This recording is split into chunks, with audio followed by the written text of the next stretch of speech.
The age of personalised medicine has arrived with Bioceuticals Clinical Services DNA testing. Advances in genetic testing mean that we can address an individual's health needs according to their unique genetic profile. For more information, please go to bioceuticals.com.au and click on the Education tab.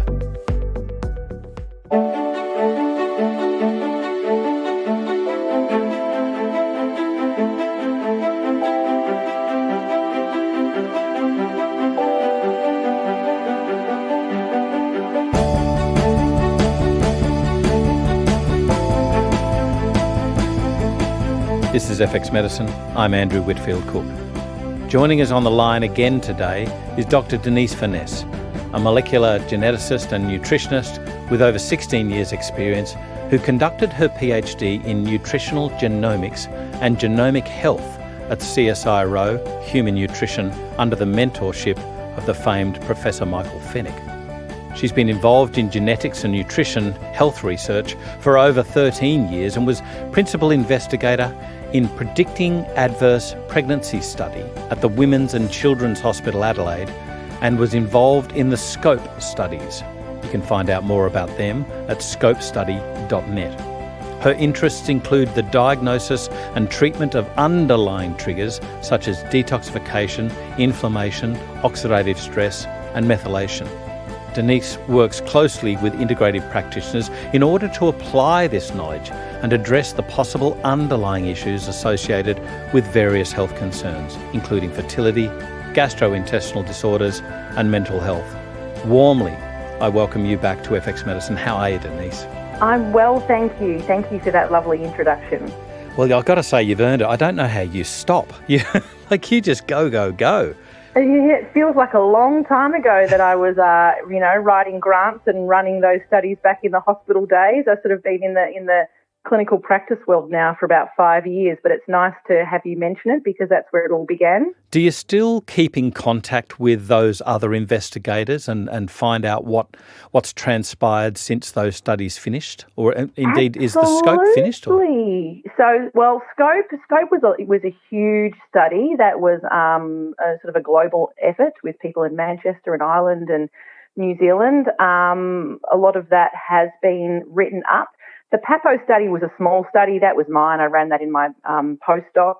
To be honest, we didn't end up writing it all up. I sort of moved on and had babies. But I do stay in contact with all of those people, including Michael Fennick. And I actually, even though I'm in clinical practice now, I am doing a bit of research around genetics. And someone that I used to work with at CSIRO is helping me with some of the research I'm doing now. So we do all stay in touch.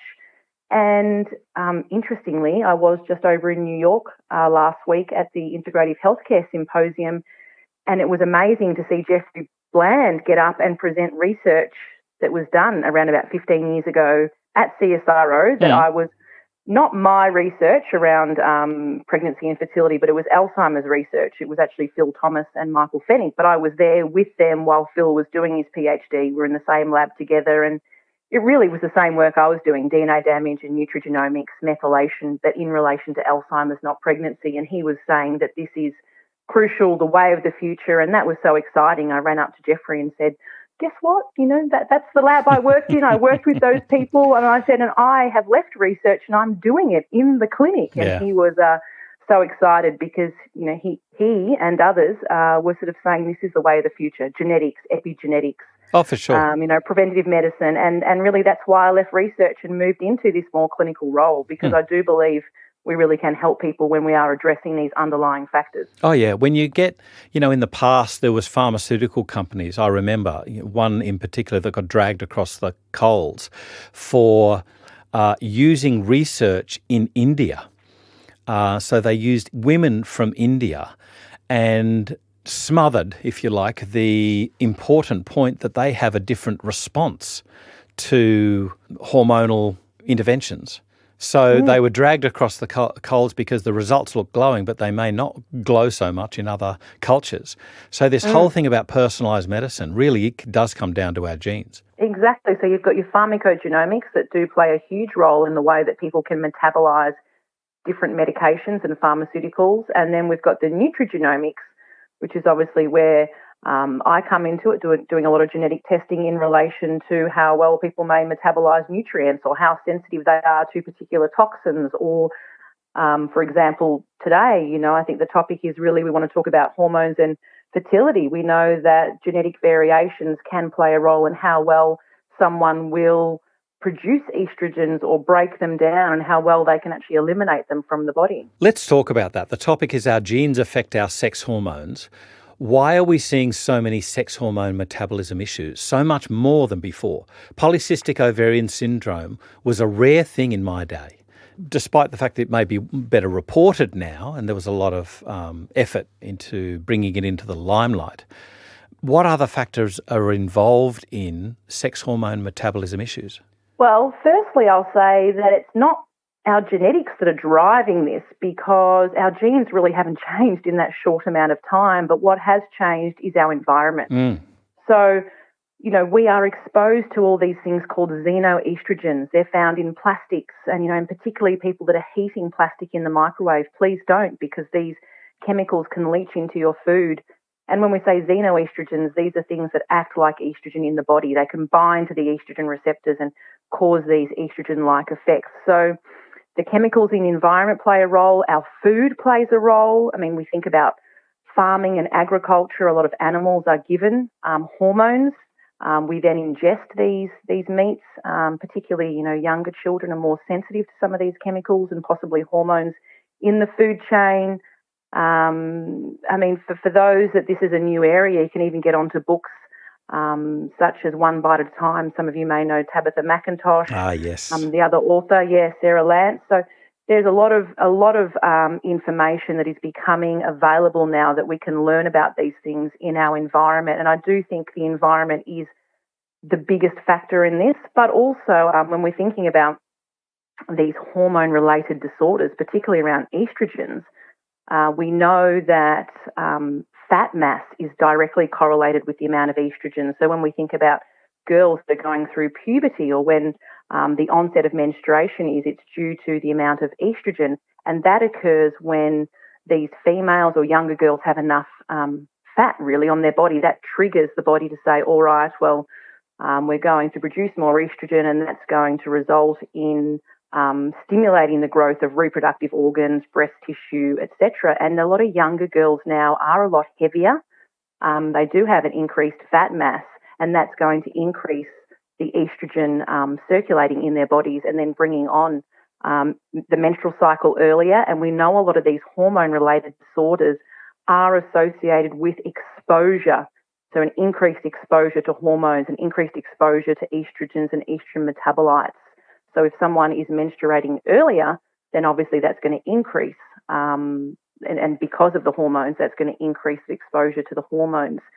So I would say the environment is the biggest factor, but there are definitely genetic predispositions.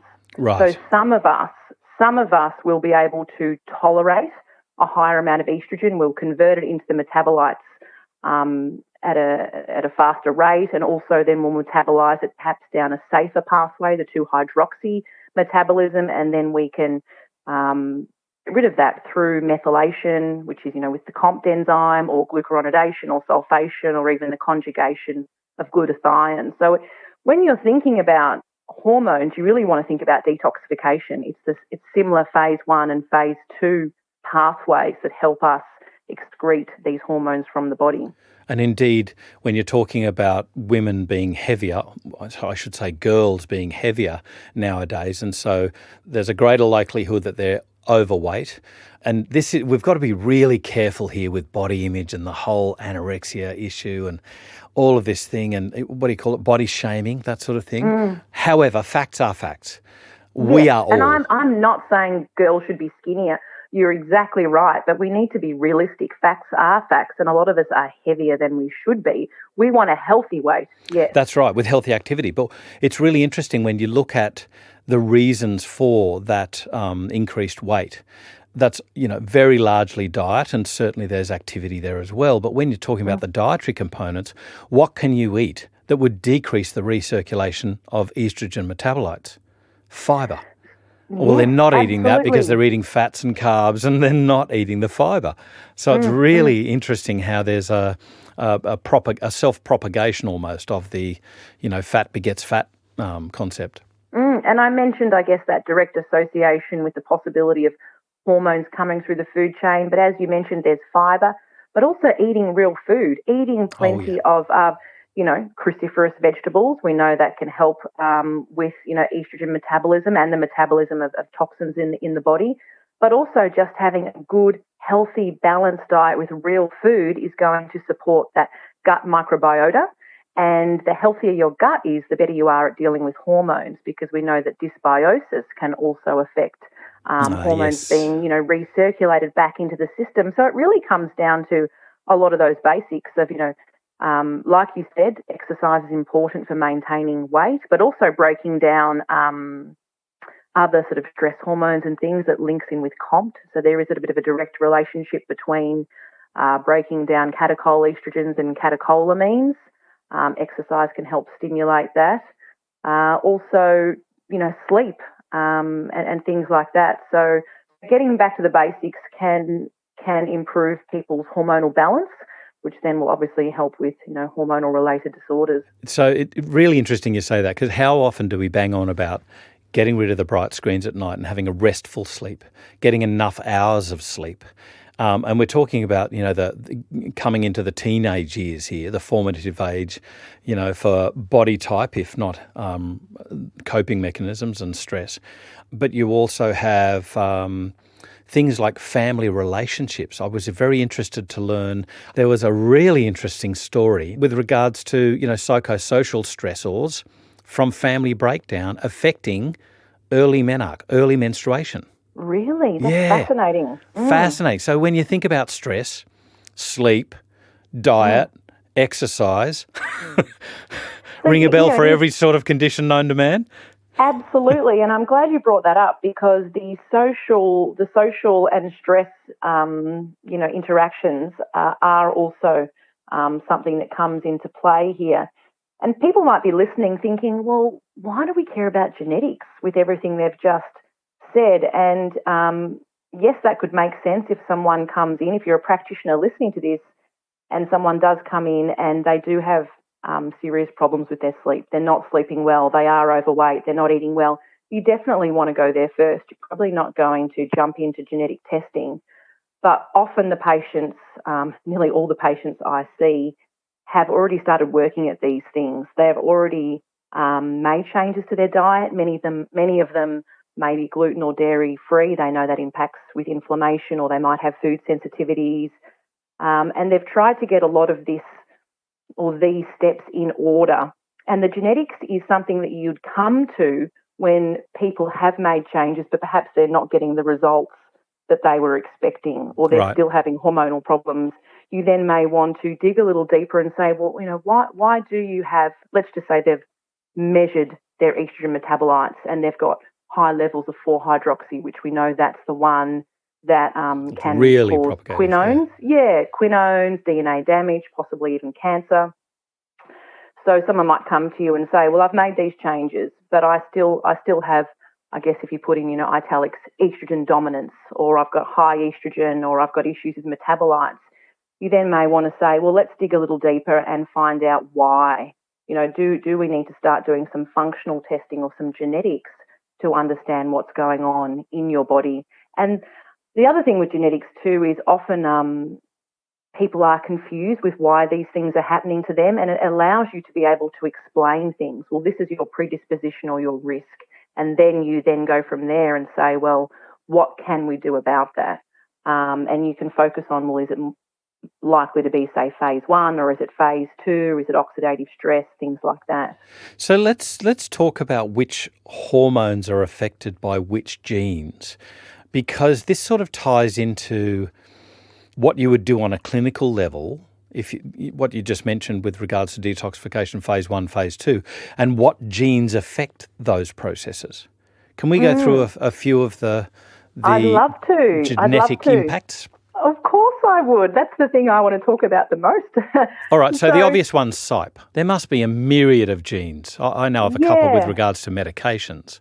So The cytochrome P450s, or some people call them the CYP or the CYP genes, are the genes that code for phase 1 detoxification enzymes. And we know these CYP enzymes can often metabolize multiple things. Some of you may be aware of them in relation to pharmacogenomics, so breaking down the drugs, but they're also important for breaking down hormones and chemicals and toxins we're exposed to. If for those that know a bit about hormone metabolism, if I sort of start at the beginning, for those that don't, you'll still be interested, or you could always listen to this again and pull out a picture, Google hormone or estrogen metabolism and then sort of follow through. But the first one I would mention would be the CYP or the CYP17A1. CYP17A1 is something that converts progesterone or pregnenolone into the androgens, and there's a genetic variation that can increase enzyme activity. So that would mean that progesterone could get pushed over to the androgens. Therefore, that person may be at risk of having a little lower estrogen levels, more of the androgens. And then the next step, I'm sure many of the listeners would have heard about this one, is the CYP19A1, commonly known as aromatase. Right. So aromatase can then come in, or is the next step that converts those androgens into estrogens.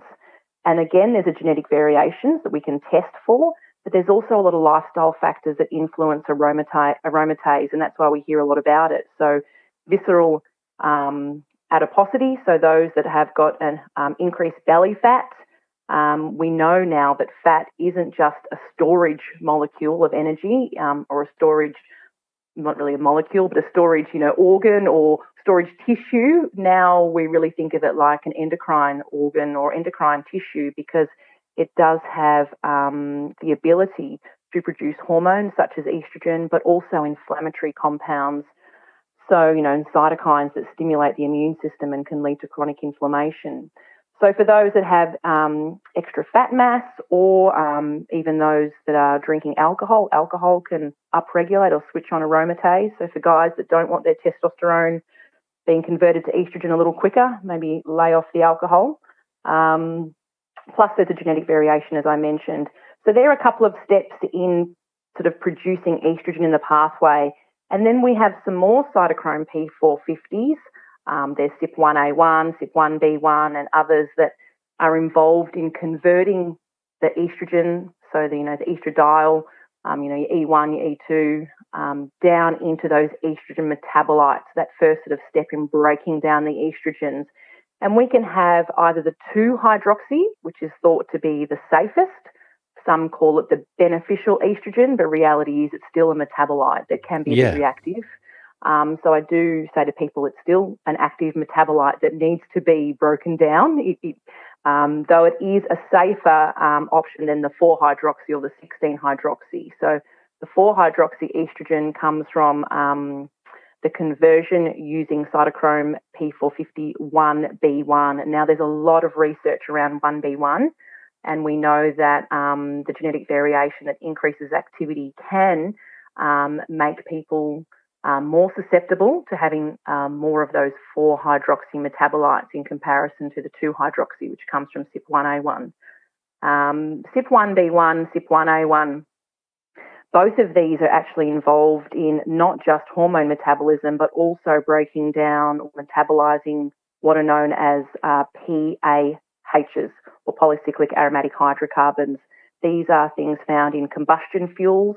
So think about car exhaust fumes, also cigarette smoke, even not they're the main players, but even a bit of breaking down caffeine. It's really CYP1A2 that's the main player in caffeine. Mm. But if you are consuming a lot of these things or exposed to a lot of these chemicals, that can also influence the metabolism of these estrogens. So we can test for these SNPs and say to someone, well, you are more at risk of having this 4-hydroxy estrogen. That could be part of the reason why you've got higher levels of this particular metabolite. Or if they haven't had testing done, it might then trigger you to say, well, you do have high estrogen. You have a genetic variation that makes you more susceptible to the 4-hydroxy. We want to test this and find out, do you actually have high levels? Because if you do, we want to start to treat that or try to manage that as quick as possible, because the 4-hydroxy, as well as the 16, but particularly the 4-hydroxy, can cause the quinones, which leads to DNA damage. And then, DNA damage, as we know, can cause a number of outcomes, including cancers. Yeah. So the testing can also help you determine if you want to then go and do, other testing, because remember, the genetics will only tell us about risk and predisposition. You're talking to the patient about the likelihood of something happening within them based on the genes they've inherited from their parents. You obviously have to measure levels to find out if that gene is expressing or having an impact on the individual. So that's sort of phase 1, which I've gone through, but then there's the phase 2 detoxification enzymes as well. And one of the big players is COMT, catechol O-methyl transferase. Many of the listeners probably know COMT because it's linked with stress and anxiety, some associations possibly with mental health, because it does break down the catecholamine, so your dopamine, adrenaline and noradrenaline.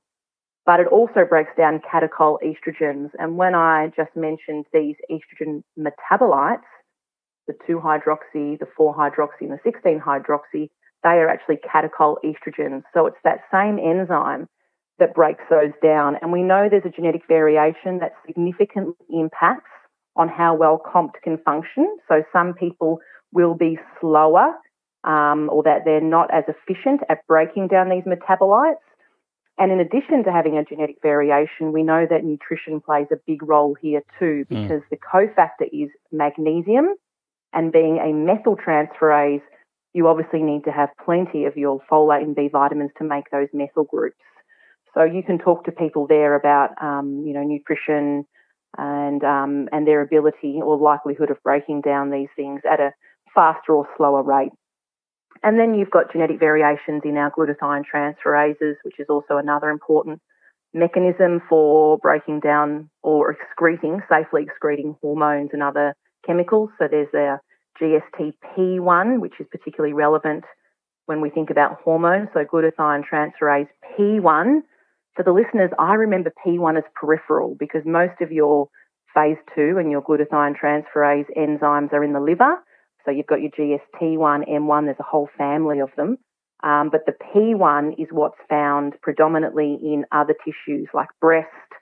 So if you're thinking about getting rid of catechol estrogens in the breast tissue, you've got your GST-P1, but also in the brain and the lungs and things like that. So there are genetic variations that can affect how well that GST-P1 can clear catechol estrogens and chemicals from the body.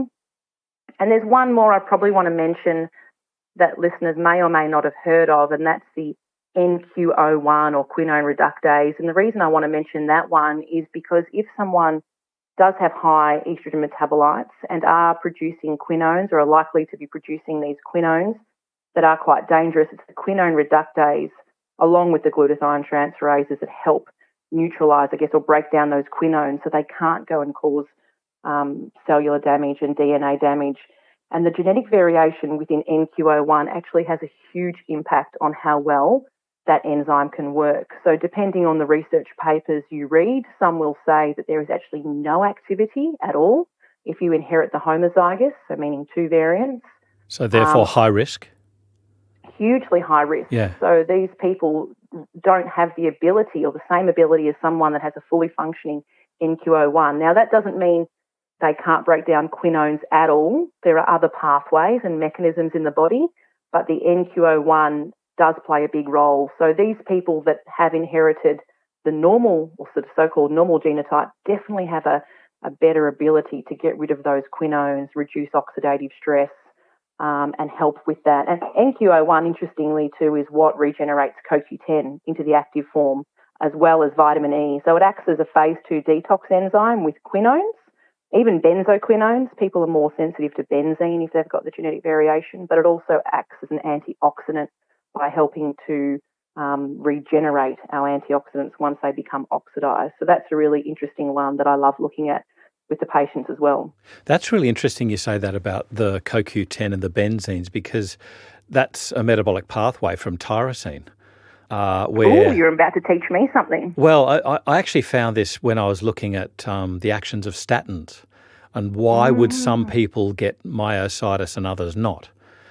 forgive me, if you've got an HMG coenzyme A reductase inhibitor, a statin, and they're really effective, then why don't you get all of patients getting muscle pains? There must be an accessory pathway, and that's through tyrosine and phenylalanine.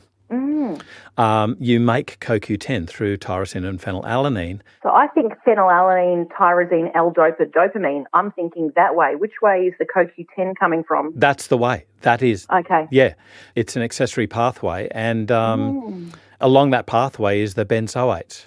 So it just rings so true when you're talking about this. Isn't it exciting when you put it all together? Yeah. It's really cool when you start looking at the pathways, and that's why I said to the listeners, for those that are familiar with the area, you're probably following me going, wow. For those that aren't, you probably just thought, my goodness, she spoke about so many genes. What is it? But go and have a look at something with, phase 1 and phase 2 detox and hormones, because you'll be able to follow and go, oh, okay.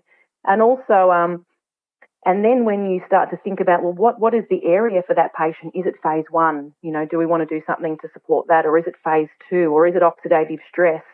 If they do have genetic variations, NQO1, and think about all those important endogenous antioxidants you can test for too. So SOD2 or MN-SOD, superoxide dismutase, a very powerful endogenous antioxidant. Again, there's a genetic variation that has a huge impact on how well that enzyme can work. Yeah. If someone's got that, they need the cofactor manganese, and so many of us are deficient in some of these trace elements and minerals. So that might, stimulate you to say, well, I'm going to test manganese, or I'm going to give them a tiny bit of manganese if you think their diet is deficient. So there's a lot that you can look at that can help you then, I guess, tailor specific nutrients or, foods or lifestyle changes to help that person sort of optimize their health more from a mechanistic point of view, like detoxification or methylation.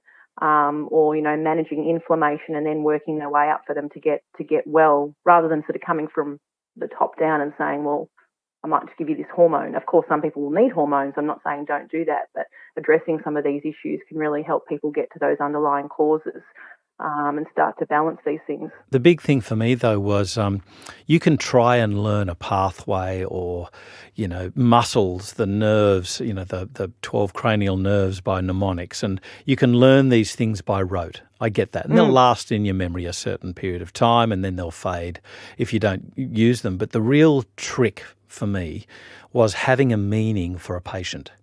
That's where I remember something, because it now has a reason to help somebody. And often the patients will resonate with what you're saying. You start talking about, let's say the antioxidant enzymes, and you say to them, well, there's a number of things we can do if you are at increased risk for high oxidative stress. Let's talk about the exercise you've done in the past. How have you responded? And if they say, I tried to do some HIIT training, I pushed myself to the maximum and I was wiped out for days. Or you can say to them, well, actually, your capacity to deal with oxidative stress, which is produced, from ATP, the mitochondria, when you're exercising, is maybe not as good as your friend who did the HIIT training with you and coped really well. You want to start to increment or, have incremental changes in your exercise and at a slower pace, and then your body will adapt, because you can upregulate or switch on these antioxidant enzymes through physical activity. But, and particularly the patients that I work with are often unwell. So, that it does put a big burden on them if they've got issues with oxidative stress or inflammation and they do push themselves. But it's being able to put all that stuff in context and then guide people with, some lifestyle changes or diet. And I think, I'm obviously biased to do genetics, but, they love it. They start to go, well, this stuff makes sense. Or, oh, I've noticed that. Or you talk to them about caffeine metabolism, for example, CYP1A2, and they're like, you're right. I drink a coffee and I get palpitations or I get a bit jittery. And they'll be like, that's why I can't drink coffee. I'm like, yes, because you are a slow metabolizer. Your body doesn't break it down. Plus, you're exposed to this, and this, and the enzyme's busy trying to break down these environmental pollutants that you can't necessarily control your exposure to. What other genetic impacts? So we've mentioned COMT, the various CYP enzymes, glutathione transferase P1. Can I ask, by the by, P1, what does that stand for? So I think are they Greek? You might better tell me. It's theta, mu, and pi. Pi1, right. Gotcha. Yes, so it's Pi1, and as I said, I gave the listeners my little trick, which I don't need it anymore, but once I started in genetics, that's what made me remember the P was peripheral, because most of these are predominantly found in the liver, Gotcha. whereas the P1, which is why it's particularly interesting when we're thinking about hormone metabolism, because it is more in those reproductive Gotcha. organs compared to the liver. So yeah, mu, theta, and pi. Yep. Then with the manganese sod, Mn sod. Some What people else? call SOD2. There are other genetic variations in antioxidant enzymes. There's catalase, glutathione peroxidase. Even from a nutrient perspective, you can come at this in relation to methylation, which is an important way of dealing with some of these, or particularly the estrogen metabolism. So thinking about the ones that most people know, MTHFR, MTR, things like that influence methylation, homocysteine metabolism, even PEMT. If you want to talk about methylation, one of my new favourite genes is PEMT, phosphatidyl ethanolamine methyltransferase. Right. Do you know PEMT? It's my new favourite. So PEMT is my new favourite because I think it was last year a great review came out looking at PEMT with BHMT and MTHFD1. All of them influence choline, which is a methyl donor as well. And when people are low in folate, they often turn to choline for supporting methylation, which can be a problem if the choline is taken from your cell membranes, where we have that phosphatidyl, the choline. So we know that's important for the lipid membrane. So PEMT converts ethanolamine into phosphatidyl choline. And there's a genetic variation within PEMT that means that people don't produce that endogenous phosphatidyl choline as well, and therefore they rely more so on choline from the diet. And choline comes, one of the best sources is egg yolks. Right. And what about things like as a supplement? Would they benefit more from the use of things like phosphatidylserine or indeed phosphatidylcholine? Yeah, that's why it's my new favourite, because I can actually do something about it. And I'm very guessing interesting. Now, this is probably only an N of 5 by you, mind you. So I've really sort of been doing this since the end of last year, and we're now in March 2018. So at the end of the last year, when I read about this review, I really started paying attention to PEMT, particularly in association with MTHFD1 and BHMT, because I don't often look at genes in isolation, and all of them are linked with that choline metabolism. Wow. But particularly PEMT has a stronger influence. So I've actually done research on MTHFD1. I've published a paper linking that with fertility things. I wish I knew about PEMT 15 years ago. But I think PEMT has a stronger impact. And what I did is I started putting these patients that, particularly if they had a sensitivity to eggs and I didn't think they were getting enough phosphatidylcholine in their diet, on the phosphatidylcholine. And as I said, this is not published, this is my clinical observation, but these patients I've put on the phosphatidylcholine have reported they feel better. And those of you out there would know with nutritional medicine, often we don't get quick results. I mean, some people can have some B12 and feel great, but I had people coming back for different reasons, whether it was mental health stuff, whether it was gut things or fertility, but there definitely seems to be an improvement. Mind you, it might be just this new exciting wave. I might put the next 5 people on it and not get such good results. But at the moment, I am putting the genes together with the diet and giving phosphatidylcholine and getting good results. So it's my new favourite. You got my information on my new favourite at the moment. Hopefully it works for those out there that do this as well. Just following on from what you spoke about earlier, that you can have your genetic test, and that's static. Genes don't change. But you need to know a measurement of what the function of those organs or tissues are. What do you say about measurement? How should we be measuring and when? That is a great question. As I say to most people, the genetics aren't a standalone test. And if you do them on their own, you really can only talk about risk or predisposition or susceptibility. So if someone comes to you and they say, well, I think I'm estrogen dominant, and you might say to them, well, why do you think that?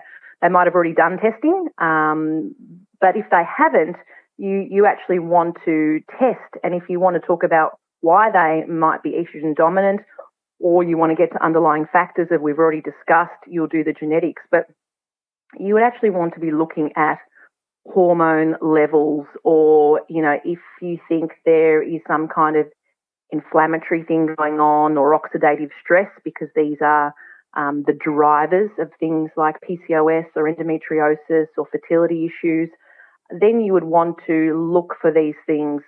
You can do hormone testing, obviously in the blood, the urine, and then even you can do simple things like CRP to determine if someone has some systemic inflammation. And there are even a lot of functional tests you can do looking at oxidative stress. So it really depends on the patient, but having those supporting tests really helps you determine if those genes are expressing what you may be concerned about, or helping you have, I guess, a marker. Because what I love about doing that kind of testing is you've then got something to go back to. So the patient will come to you, you've done your genetics, and you say, well, you're at risk of this, or your genetics has helped you target your treatment. And you say, well, I'm going to focus here first because this seems to be, a genetic weakness perhaps. Let's say it's oxidative stress or one of those areas, or it's a nutrient area. We've mentioned about the choline. There's also a lot of genes related to vitamin D and things like that. So you might say, well, I'm going to focus here, and you've got some testing, and you can say, well, this is your vitamin D level now, or this is your oxidative stress level, or this is your level of hormone metabolites. And then depending on the treatment and how far along that patient is, by the way, if they need to change diet and lifestyle, it can be a longer process. But if they've already done that, you might say, well, I want you to introduce some of these supplements. Obviously, diet is first, but we're assuming they've done a lot of that. So we're going to come in with, say, some of these supplements. And personally, I don't give a lot of supplements at once, because you don't know what's working and not working. So it'll be sort of one thing, monitor how you feel. I'll give you an example. Someone comes to you, and I haven't had a lot of these patients, but let's just say someone's healthy, they're not overweight, they're sleeping well, their diet's in order, but for whatever reason they've got, high estrogen, and in particular the 4-hydroxy metabolites. Well, we might say, okay, you've worked on your gut, you've worked on your diet, let's really focus on the estrogen. So we're further down the track with their health journey. I might say, well, let's look at something, a supplement like calcium D-glucarate or something to help them excrete that estrogen, and then perhaps a supplement to encourage that CYP1A1, so something that's going to push that estrogen down the 2-hydroxy pathway. So you can start to really support that system. And then we'll say to the patient, well, I want to measure again in 3 months to see if the treatment is working. So having other tests allows you to measure and determine if your treatment is working. Often when it is working, the patients might, depending on financial situations, some of these things can be expensive, they may not want to do testing. They might just say, well, I feel better, or I'm getting the results. I had a lot of weight on my hips because of perhaps estrogen. I'm losing weight, or I'm not getting the mood swings, or I'm not getting, sore and lumpy breasts. So you can go on symptoms. I am a scientist. That's how I entered the field of functional medicine. So I do love to test. So I do a lot of testing with my patients, and most of them understand that. But you've obviously got to think about what that patient can afford and what's important for them. But so I like doing a lot of testing because it allows you to have a baseline, and it allows you to actually have a record of things that are improving. Or it's not always easy. Sometimes we don't get the results we're looking for. Then you can say, well, why didn't we? Yeah. Why didn't this happen? We need to start looking somewhere else, because actually I didn't get it right. And I don't always get it right. That's part of functional medicine. The person is probably still getting better and improving their health, but you didn't get the result you wanted. Well, why not? What else is going on? And then that makes you put your thinking cap on, start asking more questions. Did we miss something in the history? Did we, have we not addressed something? So I do a lot of testing, and that helps me then develop my treatment protocols. And as I said at the beginning, there's always the diet and exercise and lifestyle first, but then I do support that with a lot of supplements. And the genetics and the testing is really what guides those supplements. Yeah, I'll add my own little caveat with regards to measurement, because you have mentioned the 2:16 ratio plus the 4 series of estrogens. And if you are going to employ supplements which sway the 2:16 ratio, please, everybody, test for the 4 series. They are a separate risk. And you may be lulled into a false sense of security by thinking that you're positively swaying the 2:16 ratio. But if you don't measure the 4 series, you may be doing really catastrophic damage to your patients. So always measure the 4 series of hydroxy and, if you can, methyl estrogens as well. Great comment there. The testing that I use actually does look at the 2, the 4, the 16, and it gives me a level of the methylated estrogen. Yeah. So I can actually see which pathway it's going down, which will help me guide the treatment, but then also what's the methylation like. Now, don't be confused. I've had some people say, oh, I'm an under or over methylator based on some of this hormone testing.